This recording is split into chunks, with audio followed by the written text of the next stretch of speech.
4, 3, 2, 1. Everybody needs to be in silence, please. Thank you. First and foremost, I want to thank you for coming to this panel.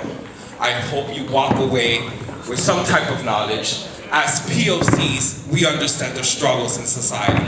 We understand sometimes that we take space in places that we are not. It was never meant for us to take space. Therefore, it is important that we listen, take cues from this lovely, talented women in here. So give it up for all of them.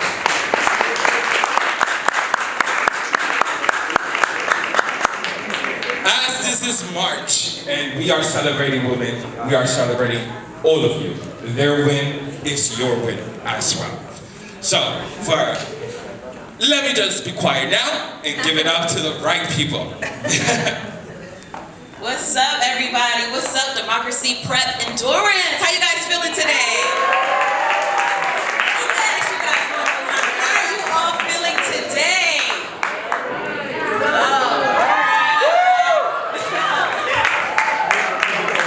My name is Marie David, and I'd like to welcome you all to Ballin for Peace, second annual Celebrating Our Wins. And it's fitting because, right, it's Women's History Month. So, ladies, where you guys at? Ladies,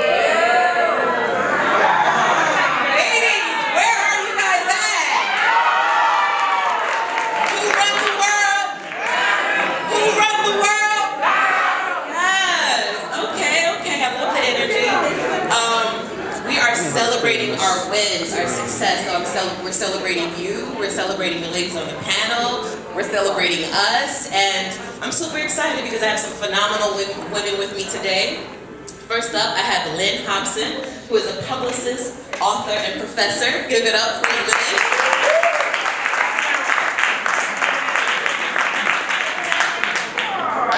Next up, I have Tess Phillips. She's a programming coordinator at Overtime.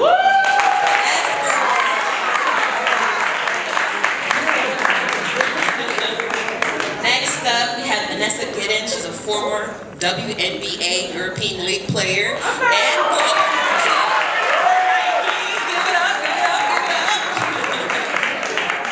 lastly, we have Nyakana, award-winning and best-selling author and speaker.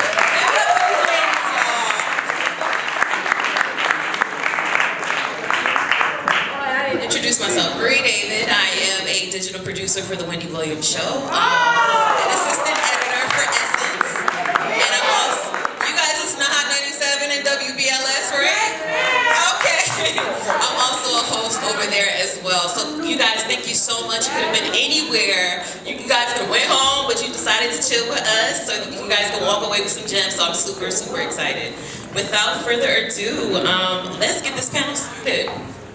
Ladies, I want to ask you really quick to just brag about yourselves because you guys are doing some amazing stuff. Lynn, I'll start with you. Hey everybody, my name is Lynn Hobson. I go by the name of Money Lynn.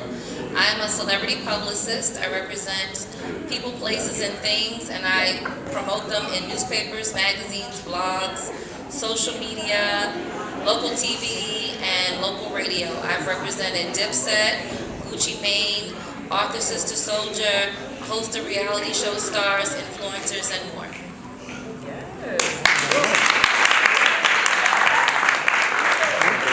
Hey guys, my name is Tess Phillips. I'm a programming coordinator for Overtime. Kind of what that means is I'm in charge of quality controlling and publishing all of our long-form content. So anything you see on YouTube and Snapchat from Overtime was definitely watched and quality controlled and published by me at least once. So that's kind of generally. Hey y'all, how y'all doing? I'm Vanessa Gidden. I am from Stamford, Connecticut. I went to Hofstra University, probably you guys know that. It's close by here. I'm a former professional basketball player, played for the Connecticut Suns and the Minnesota Lynx. I played 14 years professionally, not only in the States but in Europe. Played in countries such as Turkey, Finland, Romania, Italy, Israel, Spain, Poland, Angola. I also played for the Jamaican national team, representing my country. So, big up to all my Jamaicans in the house.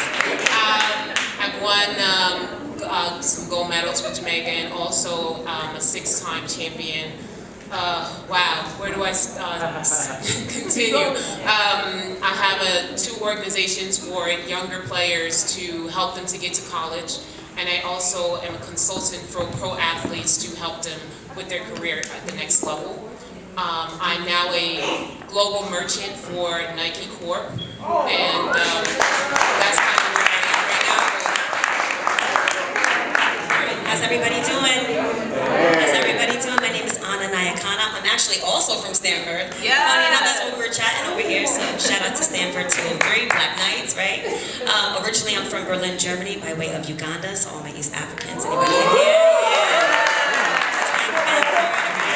So I dared to create a series of books to empower the youth, all of you, to know your true selves, not just the trauma that they try to teach you during the 28 days of Black history, you feel me? Yeah. So with that, I work very hard, diligently, no days off mentality. They try to cut my mic, no. Diligently, no days off mentality, and am now creating a cartoon series based off that children's book, and also a short animated film, also with a original soundtrack, because I'm also a producer. So anybody who loves music in here, I got light feed tracks for you, my light feeders in Harlem, right?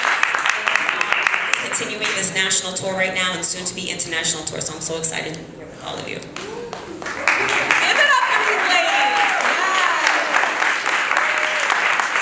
Ladies, I have to say it's an absolute honor to be here sharing the stage with you all today. We're celebrating you, your wins, your accomplishments, and you guys are doing some really dope stuff. So I want to ask you, what are you most proud of so far? Name 2 things. I'm most proud of writing my book. It's called Diary of the Hip Hop Publicist. It's an inspirational book to commemorate my 20 years in the entertainment industry. I love that. So that's one thing I'm really proud of. The second thing I'm proud of is that, I was a college dropout. I went to Howard University. I got kicked out and put on academic probation. And then 20 years later, 3 years ago, I finished my bachelor's degree.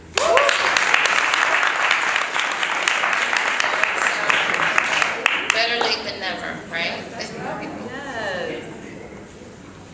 I'd say the first thing I'm definitely proud of was graduating college last year. I, like you guys, went to school during COVID, and I graduated in May from Notre Dame in Indiana, University of Notre Dame.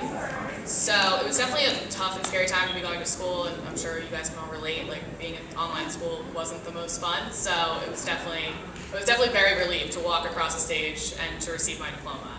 And then getting a job in sports. As a woman, I've always kind of grown up thinking, I love sports, I would love to work in sports, but I don't know what the roles are, and it's kind of traditionally a male-dominated space. So getting my job, I interviewed for a long time and worked really hard to get my job, and to see an immediate impact once I started working and hearing from some of my higher-ups that the work that I'm doing is majorly helping the company is definitely something I'm very proud of. So.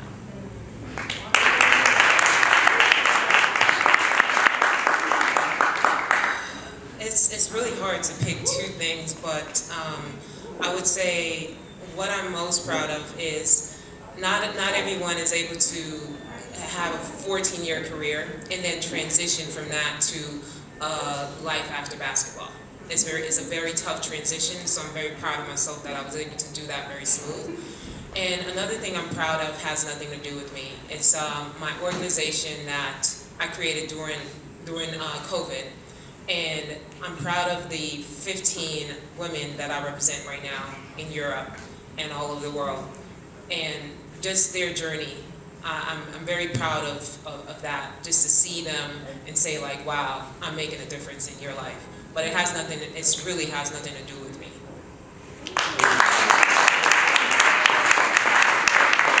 So 2 things. Well, I just started 2022 by celebrating 5 years of impact for Nyakana Books, against all odds, without my state even supporting me. I grew up in the hood in Stanford, and they told me I only had a few possibilities in life, a few options in life. And I chose to not actually become a product of my environment, but actually fulfill the potential of my environment, right? So to be here after 5 years, it means the world to me. And although I got the covers now, right, Connecticut Magazine, all that type of stuff, most recently, I believe what is something I'm really proud of, is I received the 2021 Living Legend Award from NABSE. And NABSE, for anybody who doesn't know what that is the National Association of Black School Educators. They thank me. They thank me for my sacrifices made to make sure that I am educating and empowering our Black children, our Black and brown students in America. So that's been quite a proud moment. Now, with all these amazing accomplishments and accolades, sometimes we forget to celebrate ourselves, right? Like, we forget to give ourselves a pat on the back. How do you reward yourself? How do you celebrate you? Well, I just love food, so I celebrate by, going to a really nice restaurant and getting everything on the menu. And I like to go to spas, amusement parks, the movies, you name it, the beach, just enjoy the moment wherever I'm at, located.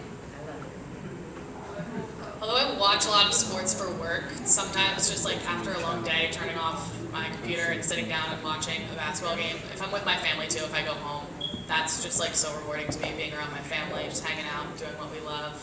So that's definitely very rewarding. Or we go out to dinner a lot too. Love a nice restaurant. Yeah, being around the people I love probably too. Just like means a lot. I would say I would celebrate mostly just having a day of relaxation, have nothing to do with basketball, to be honest. I love the sport, but sometimes I have to disconnect myself and have some time just to breathe. And those are the moments that I get to actually, even though you don't want to think about what you're doing, it still comes in your head. If your business person is still there, but you try to take those moments to kind of like just like breathe and disconnect. It's really just a place by myself. Yeah. I love that. I think I do a lot of that as well because it's a balance, a duality. You can go hard every day, but you have to ensure that you're giving yourself back that time. Time to get balanced, time to disconnect, time to detach from the worries of the world, the stress, school, assignments, right? You gotta clean your room, whatever it is that you have to do. You're giving up your energy to everybody as well, your family, your friends, so definitely taking that time for self is important. Meditating by a waterfall. We have a lot of nature in Connecticut. And I actually drove down from Connecticut for all of you. Like, there was accidents and traffic, but y'all are worth it, okay? And I think the second thing that I do is, it may not look like it right now, but I'm a big sneakerhead, so, I'm always like searching for deals online. I gotta get handguns, so we're gonna work on that. I only like retros. All right. Yes, I love it. Now, because it's Women's History Month, I want to know some of the women in your life who inspire you and keep you going, your tribe. Tell us who these women are. Well, the main woman that inspires me, of course, is my mother. And when I was 18, going into my freshman year at Howard University, my mother was going into the hospital at Howard University Hospital because she was diagnosed with breast cancer. So while I was trying to maneuver through, being a freshman, I didn't have to, but I spent my free time visiting my mom in the hospital.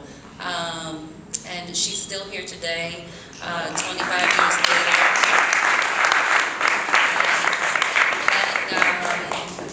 She went on to go to Howard University Law School. She became a lawyer. She worked for Housing and Urban Development for 25 years.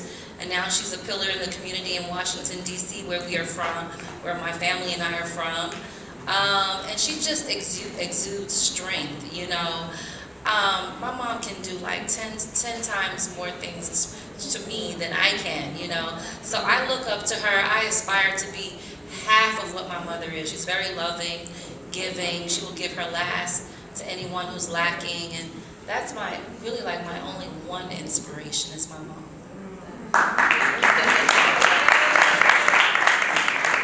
I want to start, there's so many amazing women that work at Overtime that are seriously like the backbone of the company. That company would not run without the women that work there today. So there are just so many great women that I can't even start to list, but also my mom as well. I'm from the suburbs of Philly, and my mom worked up in New York my entire life, and I'm the oldest of 4 kids. So my mom would commute 5 days a week from Philly to New York, and she would be back by 5 o'clock to watch our sports games. And she did that 5 days a week for 25 years of her career, and she's just amazing, and she does it all. She's the perfect balance between a mom and a really, really great businesswoman. So if I could be half the woman my mom is, that would be amazing. So definitely my mom as well. I think moms take the cake here. My main inspiration in life is my mom. I just remember watching my mom, coming from Jamaica. I'm an immigrant and proud of it. And my mom went through so much to bring us from Jamaica just to make a better life for us. And she instilled in us so many qualities that right now, as a businesswoman, I've taken that on. She doesn't even know sometimes how much she's impacted my life. It's just about just seeing her work. It's like, why would I not work hard? She didn't take no for an answer. She didn't say, okay, well, here's Jamaica, we don't have a lot, but we just gonna stay here. She's like, no, I gotta go to America, I'm gonna make a better life for you. And when I'm done with that, I'm gonna bring you with us. She had to leave us behind for a second, but then she came right back and got us. So seeing that and knowing that she's went through that, I knew when I came to this country, the world is in my hands, and I needed to step forward and just step into that light, because what she came here and fought for, I'm now able to get it. Okay, so that is really my main inspiration. And right now, I was just in a cohort of 16 women that were chosen. We were chosen out of 100 and something maybe that interviewed for these jobs in Nike, and they chose 16 former WNBA players to be a part of this company. And every day we remind ourselves that we belong here. So those are my inspiration outside of my mom, but she takes the cake. I'm going to go ahead and steal everybody's answer. My mother is an incredible woman, so shout out to Maria Nyakana. We came to this country immigrants as well, right? With 2 suitcases for a family of 5. Those were all our belongings. We didn't have a one-up on life. And although my mother went to college and she is a biologist and just such an intelligent and wise woman, she speaks 8 languages. She plays every instrument you can think of, and she has such a spirit for God and for people. She will give a stranger her last piece of bread, last piece of dollar, whatever it is that she has, just to make sure that she's assisting somebody. So much of her lives in me. And even though we came to this country and we didn't have any amenities, we didn't have any resources, we didn't have access to the equity that should have been made known to us, right? We didn't know about it. It took us maybe 5 years after coming here to even get on Section 8. So we were sleeping on one mattress in a crazy apartment above a nasty Chinese food restaurant. Yet we did what we had to do, and eventually once we got that, right, our life improved. And even then, my mother did whatever she had to do. She couldn't even use her degree, so she took 2, 3, 4, 5 jobs. She was always working. I didn't really see her all of elementary school, all through middle school. It wasn't really until high school when I was able to get my worker's permit at 15. So I don't know who's working here, but at 15 I was able to get my worker's permit, and I became a camp counselor. And that's when I was able to start taking that check and contributing it to my own household. And my mom was able to quit all of her jobs except for one. So then I actually started getting that quality time. So she is such an example and a pillar to me of resiliency, of discipline, of humility, and really of God's love.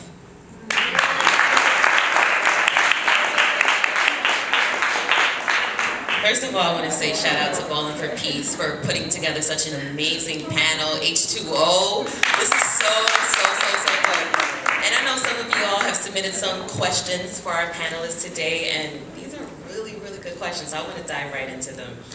The first one, as a leader, how do you stay mindful of who's at the table and who's missing? Well, whoever's at the table is supposed to be there, and whoever's missing, well, it's not their plight to be there. So, in communicating with whoever's at the table in terms of being a leader, the first thing that I remind myself is that it is important that I remain humble. Humility is extremely important. I have had bouts in my career where I was not humble and I was brought to my knees, So every day I remind myself to be humble. You never know who you're sitting with at the table. The most shabbiest looking person could be the person holding that golden key to helping you go to the next level. So I'm mindful of all of that, and I treat everyone with respect and with the same energy, give everyone the same energy, no matter their race, creed, color, sexual preference, it doesn't matter. Treat everyone with respect, and I think that that is what breeds a really, really, really good leader. We are all works in progress. You know, I'm not the same person I was yesterday. I'm continuously changing and growing and becoming a better person. And yeah, that's my perspective on it. Just kind of echoing on that, you never know what someone went through to get where they are.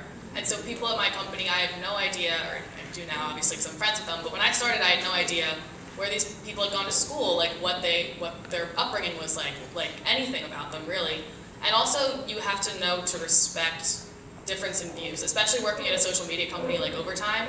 You may have one strategy in your mind and someone else has the complete opposite, but the combination of those ideas could be what gets you an extra million views on YouTube or something like that. So learning the way people's minds work that you're with is so important, and that can be the serious key to success.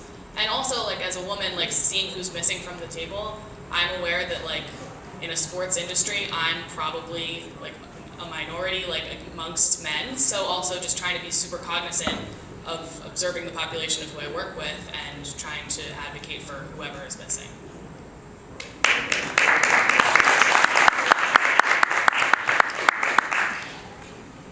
I think the most important people are the ones that are not at the table, to be honest.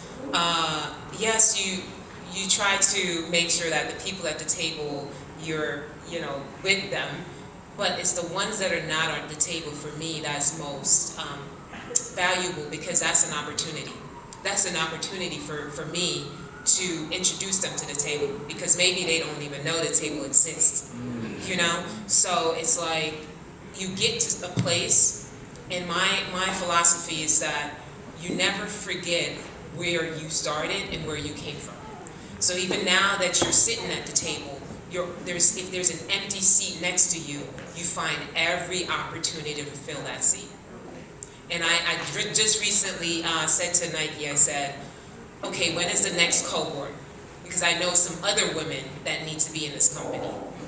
And now I'm in the recruiting process of finding the next generation of Vanessa Gidden, or the Cheryl Swoops is in the company. The next generation of basketball players, who's going to make an impact in this company? Because the more of us that's there, the bigger change we're going to make.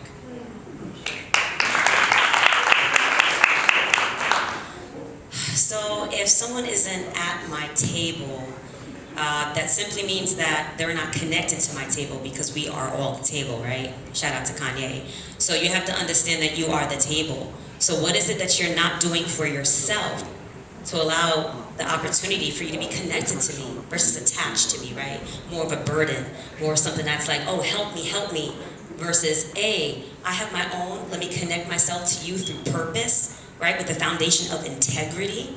And because of that, that means that everything that we do, we are partners in purpose. That's really how we should be connected. That's how we should all be supporting one another, not relying on one another to really unburden ourselves and put somebody else's weight on another, right? You have to help yourself. Once you help yourself and you claim that space for yourself, you show up for yourself, watch how everybody else shows up for you.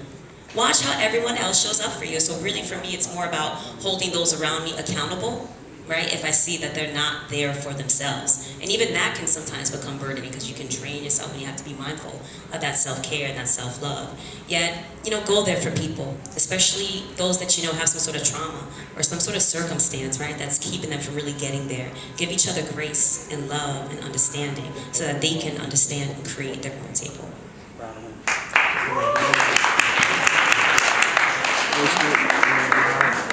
This question I love really much. What advice would you give your 15-year-old self? I was a hot mess at 15.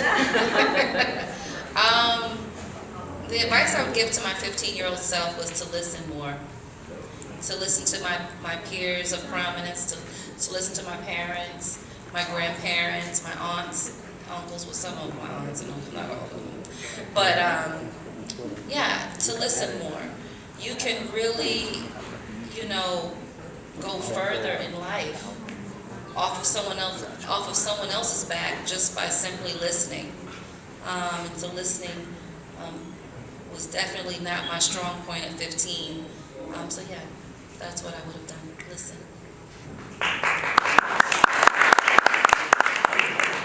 Okay, this might come off as a little cheesy because I will admit I am a Philadelphia 76ers fan, but trust the process is seriously something that I have adopted into my life. Because at 15, I had no idea what I wanted to do with the rest of my life.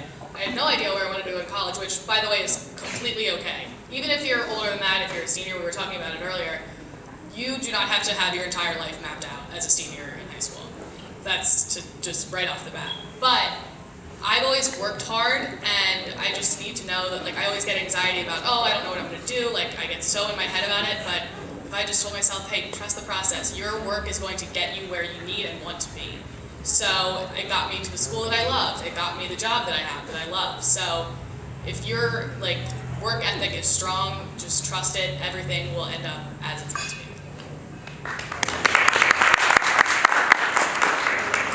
I'm going to piggyback off of you because at 15, it's funny because it's always been in me. At 15 years old, I was waking up at 6 o'clock in the morning, going to the gym, working out with, I found out my guidance counselor loved basketball, and the guys were working out with him in the morning. I was the only girl in the gym with him, with those guys.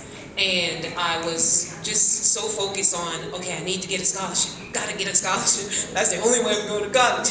No, but I need to get a scholarship, you know. And I feel like at 15, a lot of times I missed out maybe on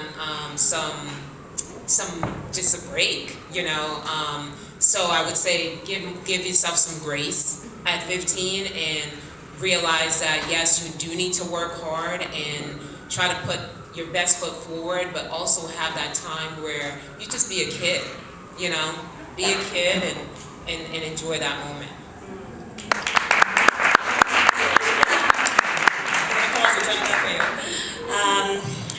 I would tell my 15-year-old self to stay open to the possibilities. Right at 15, I thought I knew everything, as most of us do at 15.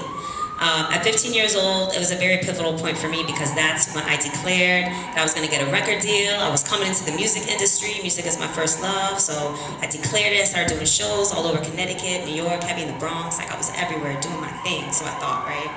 And at the same time, I had a really great opportunity to start doing a lot of humanitarian work with my church at the time.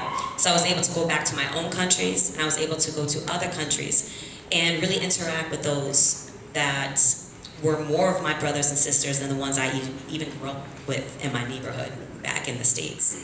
And it gave me the understanding of what was actually out there. It gave myself the understanding of how truly connected we all are on a global scale. And it gave me a perspective, because once you see the suffering like in the slums of Nairobi, then I realized that my block actually wasn't too far gone, right? Those of us that were caught in our own loops and pain bodies and trauma and circumstance, that there was still hope. I saw children who were not even 2, 3 years old, hopeless, hours away from death. So when you see that, it gives you a broader perspective. So I would tell my 15-year-old self to stay open to the possibilities, even whatever it is that you feel like your dreams are right now. Don't put them so firm that you don't even allow God or the universe, source, whatever you want to connect yourself with to a higher source and say. Don't limit yourself, because then you're essentially saying out to the world, like, this is the only path for me. You're going to continue to evolve. All right? You're going to continue to evolve and grow and learn and share life experiences, and that's going to change you, grow you. That's the point. You're not supposed to stay the same. Your dreams aren't supposed to stay the same. They're supposed to get bigger. They're supposed to get so big, like I was saying, right? They're supposed to get so big that they make you uncomfortable. And when they make you uncomfortable, make sure you do that. Do that. All right?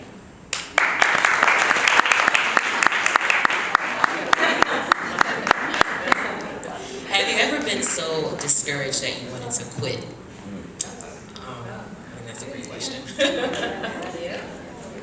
Yes, I definitely have been discouraged where I wanted to quit. You know, after being placed on academic probation at Howard University and then going back to school 20 years later, it was very discouraging. I'm like, you know, I'm too old, I can't do this, you know, but I hung in there and I stayed in there. I incorporated prayer into my daily routine and exercising into my daily routine.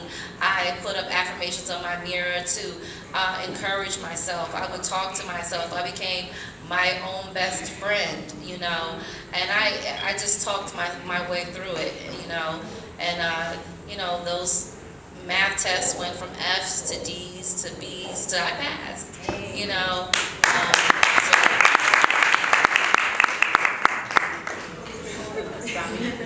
There have definitely been times where I wanted to quit. So I first applied for overtime when I was around my finals week of my senior year of college.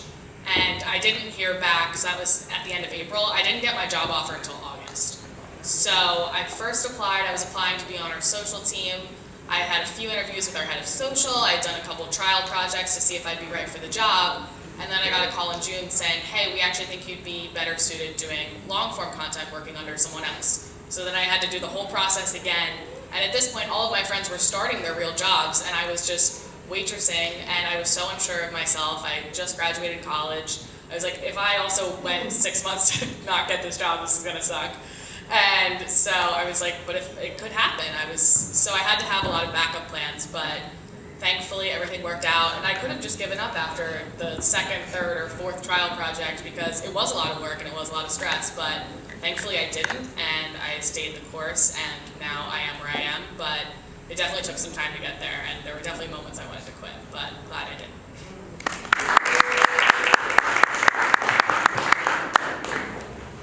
The time that I wanted to quit was probably one of the darkest time in my career. I was in Romania, and it's a country that, man, I don't know, if you know anything about playing pro basketball overseas, it ain't all great, right? So I remember I'm playing, it's like 3 months, I'm like, all right, where's my check? Where's my money? And it's funny, you guys don't know this, but they said to me, oh, you know, we'll have it next week. I'm like, what you mean? You said that last week, you know? So, long story short, there was a Euro Cup game, and I decided to sit out the game. I was on the sideline like this. The fans, they almost throwing stuff. Get in, get dressed. What are you doing? We're losing. I'm like, yes, you're losing because you're not paying me, you know? So anyways, sorry, I need to take you into a story here, but it's just funny. It turns out that I said, you know what? You guys are not paying me. I'm not playing until you pay me. They said, oh, you gotta fight for your country till the end. I said, I'm Jamaican. This is Romania. So anyways, I decided to pack my stuff. Told my agent I'm getting out of here. And he basically negotiated. I got some money. I went home. And I think my next trip was to Italy. There was a team that, you know, I felt like I made the team. Got there and they're like, the coach, everyone loved me, but the management said they didn't have enough money to pay me. So I said, all right, I'm going home again. I literally, in that moment, said, I don't want to play basketball anymore. This is a waste of time. I didn't work out for a whole week. I was just like so down. My agent hits me up. He said, the Minnesota Lynx wants you. I said, oh Lord, let me go to the gym. You know, and it was in that moment I said, no matter who tells you or who try to mess your dreams up, there's always something down the road. Don't get off track because something didn't work out, because there's something bigger ahead of the road for you. And I went into that WNBA team right after that, and I'm just like, man, what if I had quit? 14 years later, these 6 championships. What if I had quit? You know, so never, stay on the course. Stay on the course. You're going to hit some little valleys, but it's those that's going to make you stronger. You know, so sorry, I didn't mean to take you through this.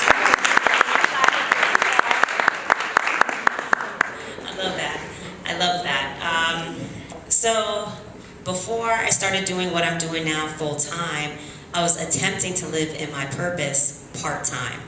I was working in corporate America, financial services for 13 years, yet I had this dream. I heard this call, and I couldn't deny it any longer. That calling was Nyakana. Nyakana is my movement for the youth, for all of y'all, to empower you so you understand that you have the potential and you have the power to create any possibility in life, essentially, right? But you got to understand who you are and know where you come from, that you come from legacies, right? So I broke away from corporate America back in August 2020. I said, this is it. It's quarantine. I made my plans. I took my money out of my retirement. Thanks, CARES Act. I'm like, I'm going 2 feet deep, and I'm not going back, and I'm not going back. And I don't know if I had the assumption that the checks would just keep rolling in. You get comfortable with those payroll periods every 2 weeks, and I'm starting to get concerned, almost worried. And I'm like, okay, I'm in my purpose. I'm doing the work. What's happening here? What's happening here? What I didn't realize was that now that I was a full-time entrepreneur, I was supporting so many other entrepreneurs. I was giving of my time, my energy, my essence. And I have a lot of gifts. I have a lot of abilities. I can do a lot of things. There probably isn't something that somebody can name in this room that I cannot do. So because of that, I was giving my time to everybody. And best believe they were taking it. They was, oh, Anna, I need you to design me a flyer. Oh, Anna, I need you to master this track for me. Oh, Anna, I need you to come speak at this event. Oh, Anna, I need you to come move the couch out of my house because my baby daddy's calling. I'm like, okay, I'm doing whatever needs to be done. But at the same time, I was giving away the time that I had checked out of corporate America to check in for myself. So much so, I was working late, I was staying out late in studios, recording music that wasn't even for me, just to be there to support people who didn't even really believe in themselves. And it almost cost me my life. I got in a total crash accident back in December 2020. And I almost lost my life. I got hit by a tractor trailer 3 times. Yeah. And the 3rd time my car was pinned, I actually couldn't get out of my car. I literally had to think of a way to bust out of there like Tomb Raider. Like I had to figure it out. And I had to really make a conscious choice to choose life. To not just give away my life that I had said very clearly, like I'm claiming this life, I'm claiming my purpose. Yeah, I was giving it away to others. Not in a healthy way, in an attachment way, not in a connection way, right? In too much helping, too much overpouring, not assistance. Somebody who helps themselves, who shows up for themselves, then you can show up for them as well, right? So I had to make this choice, and I chose life. And it was a discouraging time months before then. Yet after that moment, best believe I got the understanding, the downloads, and that's clearly how I live my life today, and how I hold everybody around me to also live their life. And later on that day, when I wasn't shaken up anymore, and I had time to just gather my thoughts and get myself together, I got a phone call from Hearst Media, and they told me I made Connecticut Magazine's 40 Under 40 list, and then they went ahead and put me on the cover. First and only Black woman on the cover, so.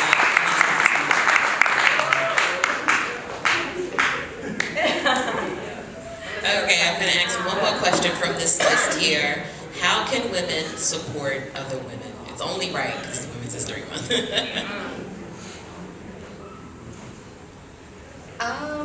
How can women support other women? I can just only speak for myself. I support other women by doing things like being here today, giving up your time. It's not necessarily always money, but giving up your time and your energy and your life experiences and your expertise. That's very important. So that's how I, as a woman, support other women.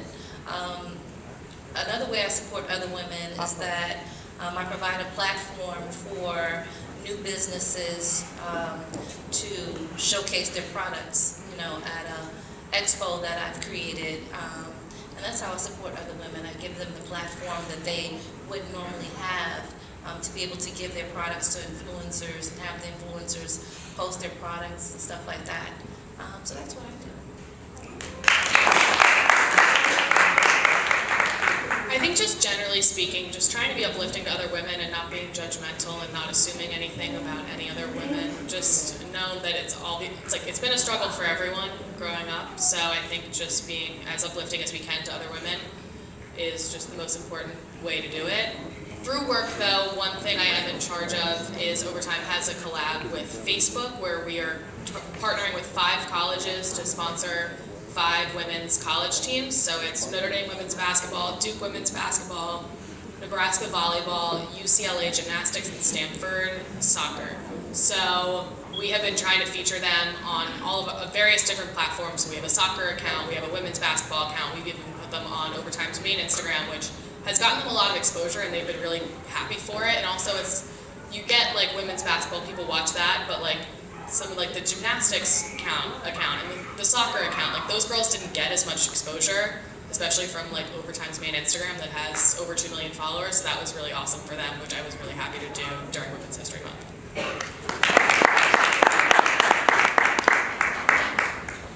I think too many times we look at other women and we, instead of clapping her, we find something wrong. And I think we need to do less of that and go and ask her, what are you doing? What are you doing so well? You know, and be around her. If you actually take the time to be around that woman, you probably find that you have a lot of qualities that she has as well, and a lot of interests that she has as well. So just be each other's cheerleader is very important. Personally, what I do with my organization, Athlete for Athletes, is to empower other young women basketball players, helping them with their journeys, helping them with those stories of being in Romania and not knowing how to get out of it.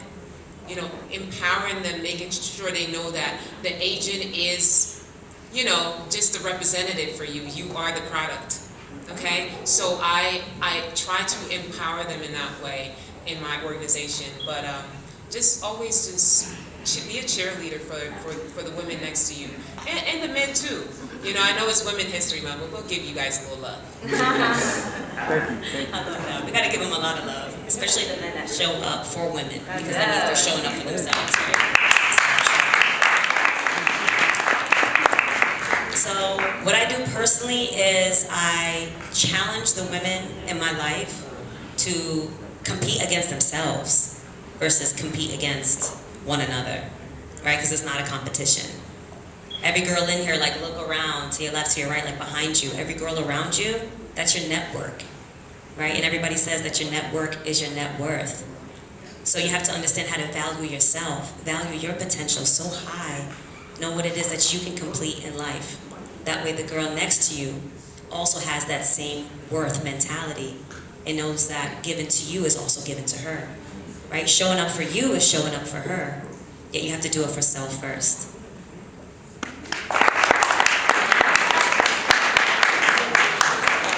Give it up for our panelists, y'all. Give it up. I'm going to wrap this up now, but I just have one more question. And I would like for you guys to pull out your phones because I know they're going to drop their Instagram handles, follow them, DM them, ask them questions. Anyone who resonated with you today.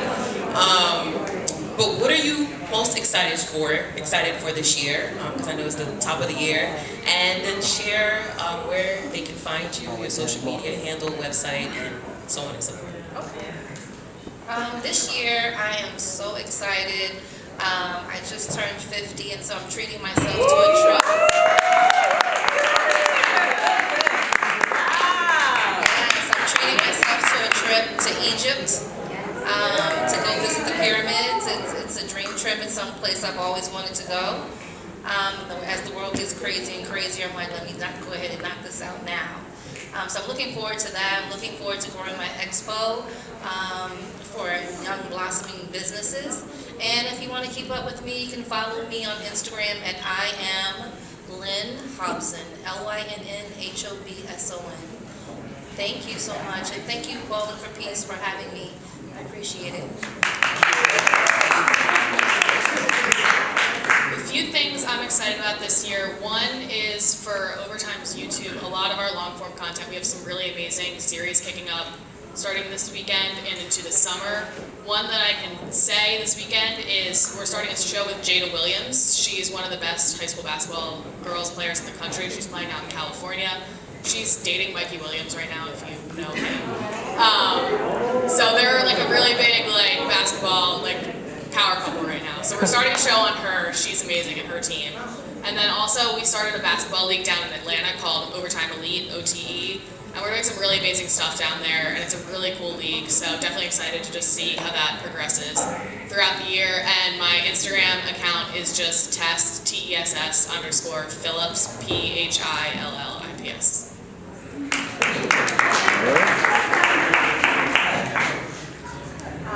I'm excited about next month. I'm actually moving to Oregon to take on this new Nike deal. I'll be moving to the headquarters out there, and I went out for my visit, and it is amazing. It's one of the, I said, wow, I'm going to be working here. So I'm definitely excited about that, and I'm also excited about my organization. We're in our second year, and just adding new players into the puzzle. So yeah, if you want to follow me, you can find me on Instagram, Twitter.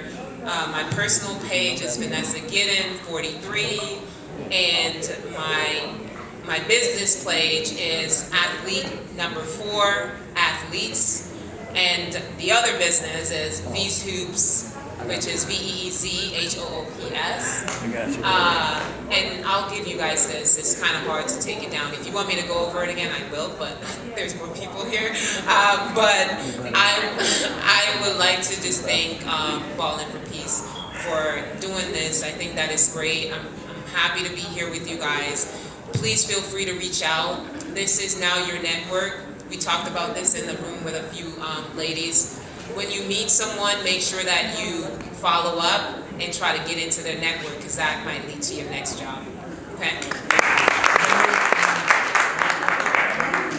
So I have a lot of things that are coming to fruition now, just after the years that y'all heard of putting in that work. So what I'm most excited about is the growth of my movement. I went from a tribe, the Nyakana tribe of like a few hundred, right? A couple dozen schools, a few hundred readers, a few hundred followers, all of that, to now the Nyakana Nation. Thousands of followers, thousands of readers, hundreds of school districts that have my books or my curriculums. And now we're about to go worldwide. So I'm excited for the movement's growth. I just launched an NFT, so I really just launched the nation into the Nyakana verse. So I should be touring soon, internationally as well, just to encourage all women and every individual to really understand how to get in on this digital currency, right? NFT space, crypto, Web3. Or like, what is she saying? Follow me, and I'll give you all that information at Naya, NIYAH _Zuri, ZURI. You can also find it linked to the Ballin for Peace page. I think we're all tagged, actually. So if you need any assistance, just go back there. And I just want to say a special shout out to Ballin for Peace and H2O for having myself and all these incredible women here, so we can lend our voices and show what women supporting women actually look, not just during Women's History Month, but 365.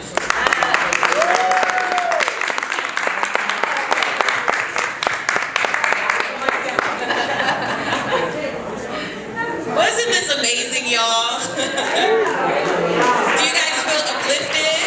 Do you guys feel empowered? Yes. Make sure you guys are following Ballin for Peace. Big shout out to them for putting this amazing panel together once again. Shout out to our amazing panelists. Give it up for them one more time. My name is Marie David. If you have a love for radio, if you love magazine, if you love TV, be sure to follow me _Marie David. Reach out and I'll answer all of your questions. And really quick before you guys leave, there was a few takeaways, and I just want to just recite it for you guys really quick. Make sure you claim your purpose, right? Stay the course. Never give up. All right? Silence the noise. Focus, because I promise you life gets better and better and better. I promise. Thank you guys.